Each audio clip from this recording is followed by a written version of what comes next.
I mentioned in another one of these short videos that many people feel like the administrative agencies have too much power, and that one way we can challenge this power is by taking the administrative agency to court. So I thought it might be useful to give you a brief overview of how we can actually do that, how an individual citizen or a business could challenge an administrative action. The first thing is they have to challenge it in that agency's own court system. The reason is because the agency is set up to sort of take care of its own problems, and so the courts won't even hear a challenge of an administrative rule, until it's first gone through the process of finding an administrative remedy. That could be as simple as going to the leader of that administrative agency and seeing if they'll overturn it. If not, going through the administrative court system.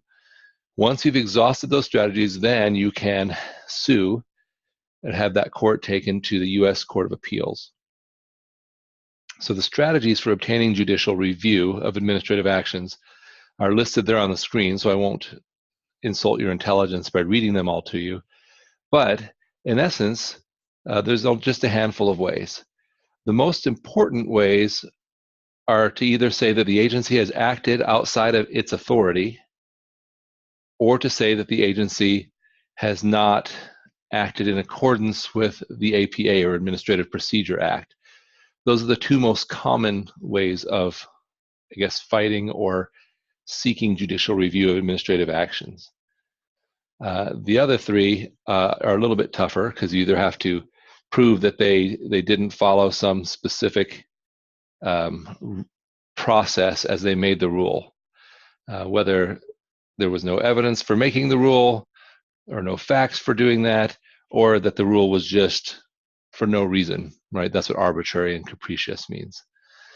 Anyway, so that's really the only way to challenge these administrative actions in the series of courts, is to ensure that you've tried every remedy you can at the administrative level, and then making one of those 5 claims that will get you a possibility of judicial review.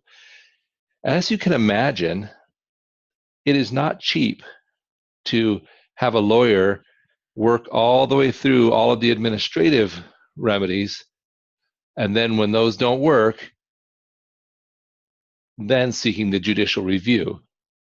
And for this reason, many people get frustrated when they're dealing with administrative agencies, and it feels like the agency is all powerful, because they can tie you up in administrative remedies for a long time before you can ever even bring your case to court. And so if you're going to fight an administrative agency, you've got to have deep pockets, or you've got to have supporters with deep pockets, so that you can afford the process of getting all the way to judicial review.